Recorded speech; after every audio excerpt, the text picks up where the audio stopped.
दोस्तों मैं समझ सकता हूं आप काफी कंफ्यूज्ड होंगे पैनासोनिक और एलजी के एयर कंडीशनर में। 2025 में अगर आप एक एसी लेना चाहते हैं, आप काफी सारे YouTube वीडियोस देख रहे होंगे, कभी पैनासोनिक का रिव्यू तो कभी एलजी का रिव्यू।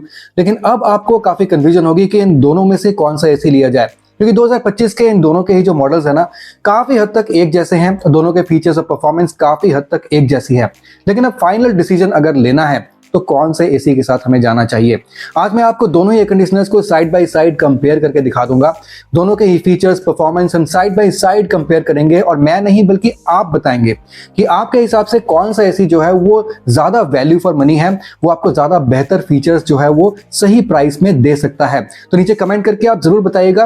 वैसे मैं अपनी रिकमेंडेशन, अपने पर्सनल थॉट्स आपको जरूर बता दूंगा। इसलिए चलिए आगे बढ़ते हैं और दोनों ही एयर कंडीशनर्स को साइड बाय साइड कंपेयर कर लेते हैं। और जो भी एयर कंडीशनर्स मैंने आज कंपेयर किए हैं, उसके अलावा 1.5 टन के, 1 टन के और 2 टन के बहुत ही बढ़िया एयर कंडीशनर्स के जो लिंक्स हैं वो सभी आपको इस वीडियो के डिस्क्रिप्शन बॉक्स में मिल जाएंगे, ताकि आपको कहीं पर भी ढूंढना ना पड़े। बस सीधा डिस्क्रिप्शन बॉक्स में जाइए, उन लिंक्स पे क्लिक करके आप उन एयर कंडीशनर्स को वहां से एक्सप्लोर कर सकते हैं, चाहे तो वहां से खरीद सकते हैं। और आगे बढ़ने से पहले मैं आपको बता देता हूं कि दोनों ही एयर कंडीशनर्स जो मैंने आज चूज किए हैं, पैनासोनिक और एलजी के, दोनों ही 1.5 टन के 5 स्टार इन्वर्टर एसीज हैं। तो आपके स्क्रीन के लेफ्ट में जो एसी आपको दिख रहा है वो है एलजी का एयर कंडीशनर 2025 का मॉडल।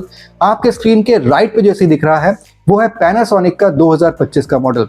अब दोस्तों सबसे पहले देखते हैं इन दोनों ही एयर कंडीशनर्स के स्टार रेटिंग लेवल क्या कहते हैं और देख लेते हैं दोनों की ही कूलिंग कैपेसिटीज। तो अब अगर हम एलजी का एसी देखते हैं तो यहाँ पर आपको कूलिंग कैपेसिटी मिलती है 5000 वॉट की, यानी कि इसकी जो रियल टनेज निकल के आती है वो आती है 1.42 टन की। हालांकि यहाँ पर 1.5 टन मेंशन किया गया है। मैं आपको बताता हूँ कि 1.5 टन बेसिकली एलजी कैसे पहुंचता है, लेकिन यहाँ पर इसकी जो रियल टनेज आती है 1.42 टन आती है। अब इस एसी को आप 140 स्क्वायर फीट तक के रूम के लिए आराम से यूज कर सकते हैं। यहाँ पर अगर इसकी आईएसआर वैल्यू देखते हैं तो यहाँ पर आपको 5.20 की आईएसआर वैल्यू मिल जाती है और इसकी annual energy consumption 744 units per year की आपको देखने को मिल जाती है। अब सेम चीज हम देख लेते हैं हमें पैनासोनिक में क्या देखने को मिलती है। तो पैनासोनिक के स्टार रेटिंग लेवल पे हमें कूलिंग कैपेसिटी देखने को मिलती है 5100 वॉट की। अब यहीं पर हमें ये एलजी से ज्यादा देखने को मिल रही है और यहाँ पर हमें जो इसका रियल टनेज मिलता है वो मिलता है 1.45 टन। कुछ ज्यादा फर्क नहीं है। एलजी में हमें 1.42 टन मिल रहा था और पैनासोनिक में हमें मिल रहा है 1.45 टन। 140 से लेके 150 स्क्वायर फीट तक के रूम के लिए ये जो एसी है अच्छी तरीके से काम कर सकता है। इसकी जो आईएसआर वैल्यू है ये आपको मिल जाती है 5.20 की, सेम एज एलजी। और यहाँ पर आपको एनुअल एनर्जी कंजम्पशन मिल जाती है 759 यूनिट्स पर ईयर की। अब एलजी में मिल रही थी 744 यूनिट्स की, यहाँ पे 759 यूनिट्स की। यहाँ पर पैनासोनिक में थोड़ी सी ज्यादा है क्योंकि इसकी जो कूलिंग कैपेसिटी है वो भी आपको ज्यादा मिल रही है, लेकिन कुछ खास फर्क नहीं है। लेकिन अब आगे बढ़ते हैं और एक और जो है बहुत इंपॉर्टेंट फीचर देख लेते हैं और यहाँ पर हम देख लेंगे कि एलजी और पैनासोनिक के जो एसी हैं, यहाँ पर आपको एग्जैक्टली 1.5 टन तो नहीं मिल रहा है, लेकिन यहाँ पर आपको 1.5 टन ब्रांड किस तरीके से दे रही है वो हम देख लेते हैं। एलजी का जो एसी है ये है एक 6-in-1 कन्वर्टेबल एसी, वहीं पर पैनासोनिक का एसी है 7-in-1 कन्वर्टेबल एसी। एलजी के एसी में आपका जो 6th मोड है, जो सबसे बड़ा वाला मोड है, वहां पर ये जो एसी है ब्रांड क्लेम करती है कि 110% कैपेसिटी पे चल जाती है। नाउ रिमेंबर ये है 110 of the rated cooling capacity, यानी कि इसका जो रेटेड कूलिंग कैपेसिटी है 5000 वॉट, उसका 110%। अब अगर 5000 वॉट का 110% करते हैं और उसका टनेज निकालते हैं तो ये आता है अल्टीमेटली 1.56 टन, यानी कि ऑलमोस्ट एग्जैक्टली 1.5 टन से थोड़ा बहुत 19-20 ऊपर नीचे। तो बेसिकली 110% पे ये 1.5 टन की पूरी टनेज जो है वो अचीव कर लेता है और वो बेसिकली इसका विराट मोड है, जिसको आप कंटिन्यूअसली जो है वो चला सकते हैं। एलजी के एसी में 2024-2025 के मॉडल्स में विराट मोड आप कंटिन्यूअसली चला सकते हैं। उससे पहले वाले मॉडल्स में विराट मोड जो है सिर्फ 30 मिनट्स के लिए चल के वापस नॉर्मल मोड में जाता था। अब देखते हैं पैनासोनिक में क्या सीन है। पैनासोनिक में आपको 7-in-1 कन्वर्टेबल फीचर मिल रहा है और जो इसका 7th मोड है वहां पर ये जो एसी है 110% कैपेसिटी पे चल जाता है। अब 5100 वॉट इसकी नॉर्मल कूलिंग कैपेसिटी है, उसका 110% कितना बनता है, तो 5100 वॉट्स का 110% करते हैं और उसका टनेज निकालते हैं तो ये 1.59 टन निकल के आता है। ऑलमोस्ट 1.6 टन हो गया। तो यहाँ पर आपको पैनासोनिक में देखा जाए तो 7th मोड में इसका जो हाईएस्ट मोड है आपको थोड़ा सा सा ज्यादा टनेज मिल रहा है 1.6 टन का। इसलिए मैंने आपको कहा था पैनासोनिक का जो एसी है वो 150 स्क्वायर फीट तक के रूम के लिए आप यूज कर सकते हैं। एलजी का एसी 130 से 140 तक सही रहेगा। और ओवरऑल देखा जाए तो यहाँ पर पैनासोनिक थोड़ा सा आगे निकल जाता है अगर आप कूलिंग को देखते हैं। चलते हैं अपने अगले पॉइंट पे, दोनों के ही कंप्रेसर को देख लेते हैं। तो दोनों में ही आपको बहुत ही बढ़िया ट्विन इन्वर्टर कंप्रेसर मिलता है पैनासोनिक में, और आपको एलजी में मिलता है डुअल रोटरी कंप्रेसर। तो दोनों में ही आपको बेसिकली डुअल इन्वर्टर टेक्नोलॉजी आपको मिल रही है।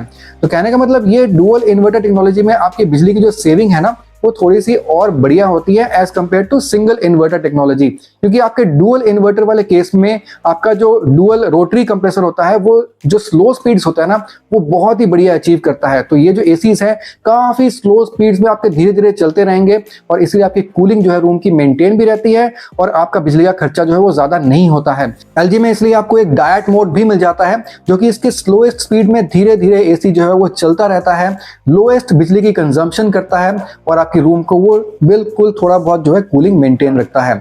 चलते हैं अपने अगले पॉइंट पे, दोनों के इंडोर और आउटडोर यूनिट के कोटिंग को देख लेते हैं। अब दोस्तों यहीं पर आपको एलजी में ना आपको आउटडोर यूनिट में जो आपको फिन्स में कोटिंग मिलती है वो आपको गोल्डन कोटिंग मिलती है, और इसके प्योर कॉपर के कॉइल्स में आपको ब्लैक कलर की ओशन ब्लैक कोटिंग मिल जाती है। सेम चीज अगर पैनासोनिक में देखते हैं तो पैनासोनिक में आपको फिन्स में ब्लू कलर की कोटिंग मिल जाती है, और इसके आपको प्योर कॉपर के कॉइल्स में भी आपको ब्लू कलर की एक कोटिंग मिल जाती है।